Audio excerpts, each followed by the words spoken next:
My name is Pat O'Connor, and I am the broker owner of the Veritas Real Estate Group in Coral Springs, which is in the greater Fort Lauderdale area. And I'm going to talk today about foreclosures because I happen to have had a buyer look at one last week, so everything's nice and fresh in my mind.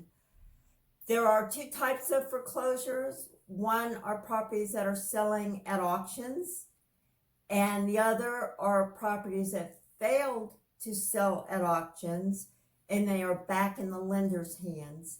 And that's what we're going to talk about today.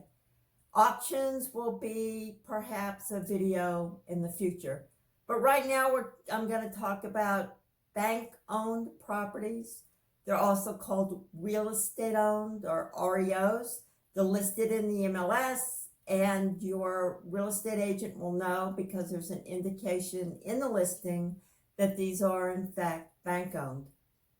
Why does that matter? First, they're typically 30% below market value. The lenders want to get rid of them. It's not doing them any good. They just want to sell it and get it out of their inventory. Second, these are cash properties for the most part. I don't recall ever seeing one that allowed financing. Again, they don't want to have to mess with the deal falling through because a buyer couldn't get financing. So keep that in mind before you even go to look at a property, that you'll have cash. You'll want proof of the cash. At closing, that's going to have to be seasoned cash. You're going to have show a 30-day paper trail, most likely. The next point is, if there's anything wrong with the property, the seller may not know about it because they have not lived in the property. So you'll want to perhaps have a home inspection before you make an offer. That way you'll know ahead of time. Your offer may be stronger than the competition because now there's no home inspection contingency. The deal's not going to fall apart because you didn't like what you saw in the home inspection, because in your offer, you're going to put you have 0 days for a home inspection. Next point is, the lender will most likely require an as-is contract. This means they're not going to do repairs. Don't even think that that's a possibility. Maybe once in a blue moon, they might, but typically they're not. They want to get rid of it. Foreclosures tend to sell quickly because people are picking up a deal. People like handyman specials, and they're not all in bad shape. The appliances may walk away because some unscrupulous real estate people may give the combination to people and tell them to go look at the property themselves without a real estate agent accompanying them, and appliances tend to leave. So in the offer, you make sure that you mention that the appliances are included in the deal if they are in fact in the property when you go to look at it. And if there's something really nice like a super duper refrigerator, then put the make and model number in the offer, and then it has to stay. The next thing is that the foreclosure company, which is probably the lender, may come back with a counter offer that includes their own contract or addendums to your state contract that the realtors use, and it might be 15 pages long.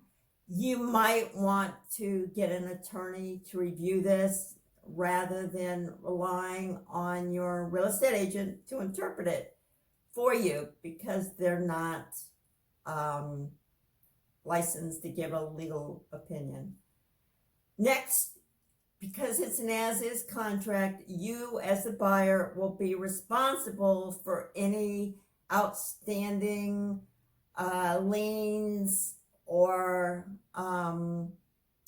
fines. The deal that I had last week, we did a preliminary search for liens and permit violations and found nothing.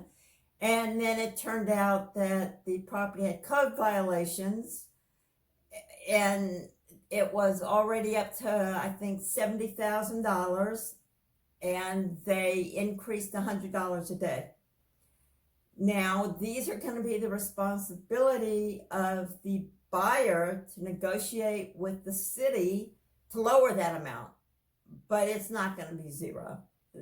You know, the city's not going to wipe the whole thing out, I don't think.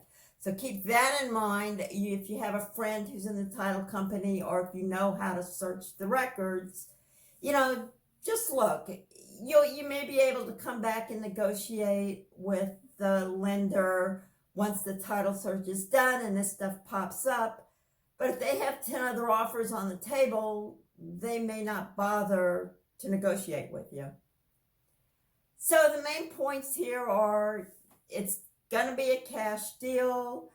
They are going to most likely counter with a multi-page addendum, and you might want to get an attorney's review.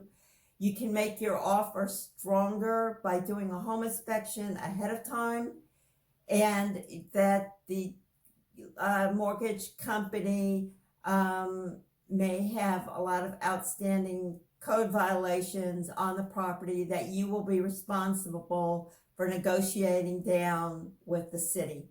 So everything may not look all nice and rosy when you first walk through. So take your time, do your due diligence, and if you want to buy it, go ahead. These are great deals. They're not scary. It's a regular deal. It's a legally binding contract. You're not getting screwed. Just walk through the property, see what it is, make sure that what is in the property when you make your offer is still in the property at closing day. Okay, good luck. Thanks.